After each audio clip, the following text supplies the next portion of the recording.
Hello! Welcome back to my grades 4 through 12 book talks. My name is Jen, and I am the teen librarian here at the Grandview Heights Public Library. I'm coming to you from the basement, which is our area for 4th through 6th grade and 7th through 12th grade. We have those sort of in two separate sections here in the basement. So I'm going to talk to you about a few books from each of those sections, and hopefully you see something that looks good that you want to read. I know it's kind of hard because you can't come in and talk to the librarians right now, so we'll be doing these book talks for the rest of the month. If you are reading this summer, you can go to our website and get information on downloading the Read Squared app. That's how we're doing Summer Reading Club this year. It's for people of all ages, from pre-readers all the way up through adulthood. You can get some really great local coupons and get entered into the grand prize drawing. And even though it's been going on for a little while, it's never too late to join the Summer Reading Club. It ends August 1st, so you can join in anytime before that. So we're going to start with our grades 4 through 6 books today. The first one I have is from our mystery section. It's called Better Off Undead. And Adrian, the main character, he is actually a zombie. He's undead. So that in and of itself is a mystery. It's weird. It's not something that's common. People don't really understand it. But he's a zombie. He came back after getting in a bicycle accident for not wearing his helmet. So wear your helmet, otherwise you might be undead, and it's not fun. So he, that's already the weird part, one weird part of the book. And then other weird things start happening, like these really horrible fires everywhere, and things that actually kind of sound a little bit like what's happening in our world.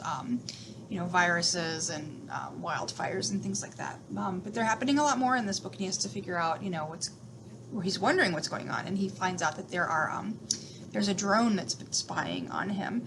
And he doesn't know who sent this drone, why it's following him, and so he has to figure that all out. That's what this book is about. My next book is the first in a series. The first one's out, and the second one just came out a couple months ago. Saul and Gabi Break the Universe by Carlos Hernandez. So this is actually part of a Rick Riordan Presents imprint.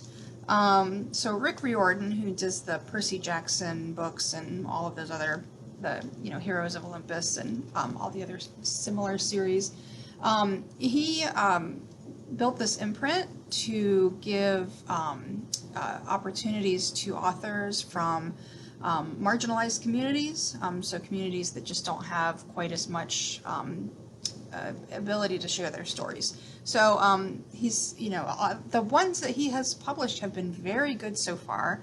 I recommend any of them. This one was really fun. Saul is at a new school, and he is someone who can manipulate time and space, but it's a secret. And he gets himself into a little trouble when he does it too much, and weird things start happening, things that he did not anticipate, and he has to figure out kind of what's going on with the balances, and he does break the universe. And with the help of Gabi, who is one of his, I wouldn't really call her a friend, but one of his classmates, they have to figure out how to fix it. So that's what this is about. And like I said, the second one's out too, so if you like this one, you can put the second one on hold as well. We have one nonfiction book for grades 4 through 6, and this is actually also part of a series. There's kid artists, kid presidents, kid athletes. There's a whole bunch of these kinds of books, and what they are is they're short little chapters. They're the true tales of childhood from it. This one is all different kinds of artists. So Charles Schulz, he did the Charlie Brown, obviously, as you can see from his shirt. Jean-Michel Basquiat, Da Vinci, Frida Kahlo, lots of different artists, and this is also nice. It's a nice summer read, and it's I know I talk about this a lot, but it's nice to read things that are sort of broken up into short parts. When you're having trouble, maybe trouble focusing, there's a lot going on in the world right now. People have a lot of anxiety. It's kind of hard to pick up a book and read it sometimes when you're having these feelings. So this is nice because you can pick and choose. You don't have to read it in order. You can just read some of the stories about some of the artists. Yeah, all of the series are like that. So, again, kid artists, and the stories, they're put together by David Stabler. Let's see, what else do we have? Oh, so this is called The Crossover, by Kwame Alexander. So this actually, is the graphic novel version of the book that won the Newbery Award a few years ago, also called The Crossover. So I'm talking about this because, it's good, it's worth reading just because it's good, but also I wanted to point out that there are graphic novelizations of a lot of popular things. Some people don't realize this. So the Percy Jackson series has a graphic novel version, and it's the same story. It's all the same. They have just, abridged it and put it into graphic novel format. So this one, The Crossover, is a great one to jump into. There's also the Aaron Hunter books about the cats, and it's totally escaping my mind right now, but you probably have heard of them. Lots of The Giver is another one. They come out all the time with these graphic novelizations, so that can kind of be a way of working through good popular literature a little more quickly if you'd like, and if you really like graphic novels like I do.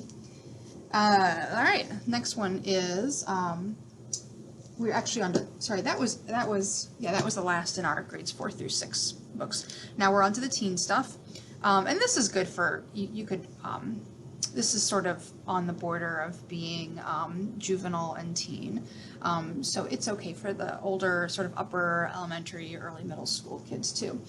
This is another series called Guys Read. This is the first volume in the series. And this is yet another, they're short stories, and they're compiled by different authors, a lot of who you've probably heard of. Owen Colfer, so he's the Artemis Fowl books, and Christopher Paul Curtis, John Shuska, the author. He had some great stuff out, and he is the editor of this. Jack Gantos, Jeff Kinney, everybody knows Wimpy Kid, David Lubar, Adam Rex, David Yu. So lots of really great authors come together to write stories just for boys to read. But of course, anybody can read them. You don't have to be a boy or a kid to read these. And they're really, so this is the funny business is this one. They all have different topics. And I really like the back of it because it says 10 stories guaranteed to delight, amuse, and possibly make you spit your milk in your friend's face. So if that is not an endorsement for a really funny book, then I don't know what is. All right, moving on to our next teen novel, The House of the Scorpion. This is a little bit older. It's a duology, and both books are out already, so you don't have to wait for the next one. It's written by Nancy Farmer, and it won the National Book Award for Young People's Literature, and it was a Newbery and a Prince Honor book when it was published. So lots of people were really excited about this book when it came out.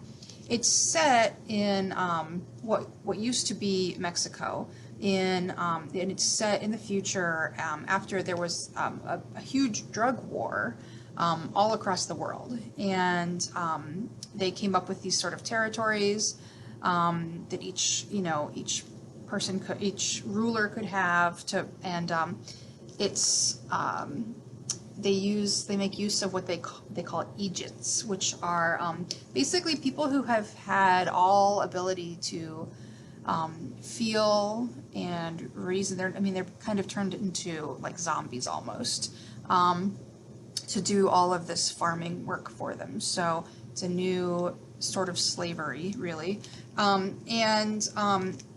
And cloning is also, I mean, cloning is a big part of the book. The main character, Matt, is a clone of El Patron, who is the Lord of Opium, which is where the book is set. So he owns all the opium fields and everything. So this book, it has a lot going on, but really kind of looking at clones, and it's kind of an interesting topic we haven't really gotten much into in society. But yeah, really, really good read. I highly recommend this. And I listened to the audiobook of this, and it was narrated beautifully. So that's a recommendation there too. And then I have 2 graphic novels from our teen section. The first one is called Cheshire Crossing. And you can see there's Dorothy Gale from Wizard of Oz, Alice from Alice in Wonderland, and Wendy Darling from Peter Pan. And so this graphic novel is also really funny. It's written by Andy Weir. So he wrote The Martian, which is an adult book that you may have heard of. Pretty popular when it came out. And Sarah Anderson, who's a webcomic, she does Sarah Scribbles. So you may have seen her stuff on the internet. It's also really funny. Usually involves her cat, black and white, silly webcomics. So they came together to do this. It's the 3 girls meet at a boarding school to sort of learn how to cope with their paranormal experiences that they've all had, because they've all had these experiences where they've gone into a different dimension, and also learn to harness their powers. For example, Wendy can fly, and Dorothy has the ruby slippers. So but then they accidentally bring together Captain Hook and the Wicked Witch of the West or East, whichever one is wicked. I totally just spaced on that one. And they've brought them together from the 2 different dimensions. Now they're in their dimension, and it's no good. They're kind of trying to take over the world. They have to stop it. It's kind of a big mess. There is some strong language in this book, so if that's something that you think that your parents would not like you reading, just maybe wait a couple of years. But I do highly recommend this book. It is hilarious. I laughed and laughed. I kept sending my mom pictures of it until she finally pictures of the artwork with the funny parts, until she finally just bought it to read on her own. And then my last graphic novel I'm going to talk about. So I talked about Dragon Hoops last week. It was sort of part memoir, part history basketball. This is actually that author, Jean Luen Yang's first graphic novel that he came out with, and this also won the Prince Award. It was the first time a graphic novel won that award. It was a pretty big deal.